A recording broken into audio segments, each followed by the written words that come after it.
I knew that I was to be a musician, that I would make records, that I would become, that I would have a certain place in history of rock and roll, and I was biding my time. And I heard about the Mercer Arts Center and the New York Dolls, and I thought, well, this is my hometown. I'd been in L.A. and San Francisco, and spent some time in Boston, and I was in L.A. and I heard about it, and a friend of mine had a flash car. It was a Lotus Europa, and he said he was going to New York as long as I could abide by his detours.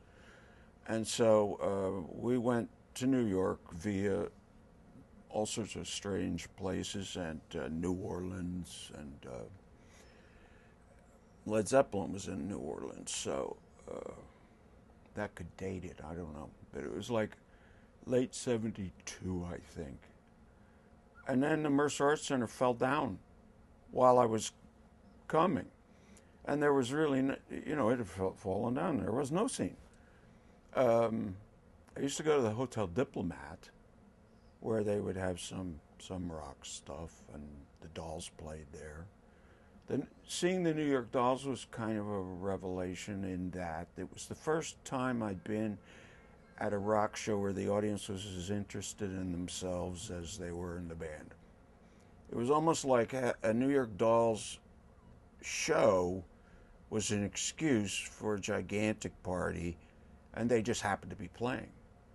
I mean, people were paying attention to each other, And I thought that's fascinating, because even when the Beatles were on TV, I was more interested in them anthropologically.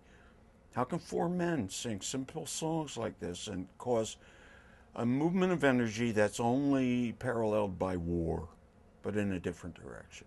And my aim was to get to be close to those people, And I mean, in the late '60s, I knew Led Zeppelin, Jimi Hendrix, Buddy Guy. I got close enough to see and try to absorb something. So anyway, got back there, and so I spent every night at Max's Kansas City, in the back room, which is where all the action was. Warhol crowd, transsexuals, transvestites, you name it. And I was there quite a while. I met a guy named Terry Ork, who had a loft in Chinatown, and his roommate had moved out. He had a spare room in the front.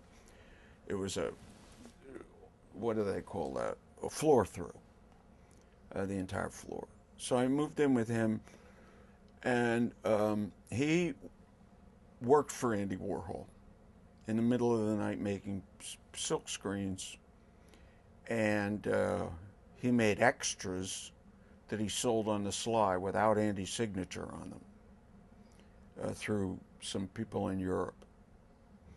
And he was very socialist, anarchist. He wanted to cause a scene, have a band, and he was going to center it around me. One day he said to me, because he worked at Cinemabilia during the daytime, which sold movie posters and stills. Richard Hell, or Richard Myers, worked there. Bob Quine worked there. Tom used to come by and go out with Richard for lunch. So Terry knew through Richard that Tom was a guitarist, and Tom was going to go play at a audition night at this place called Reno Sweeney's, which was a supper club. Liza Minnelli, Peter Lemongello, that sort of thing. Gay Broadway wannabe singers would, And he said, I know a guy who does what you do. And I was incensed. What do you mean? What the hell do you think I do? How do you know what I do? He says, well, you play guitar all day long, an electric guitar, and you don't have a band. So I wasn't about to go see anybody else. I mean, I had already I'd walked out on everybody.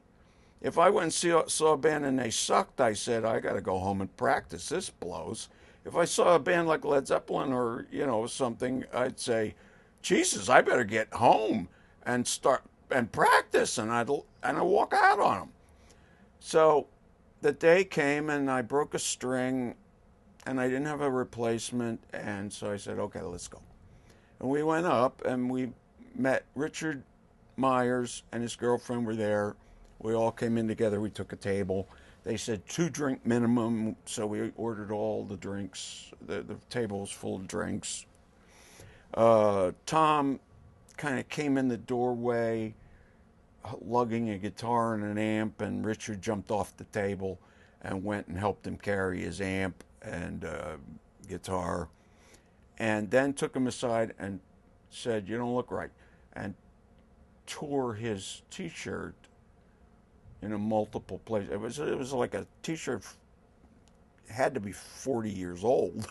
Anyway, it was falling off of him. But Richard said, looking, and he ripped it.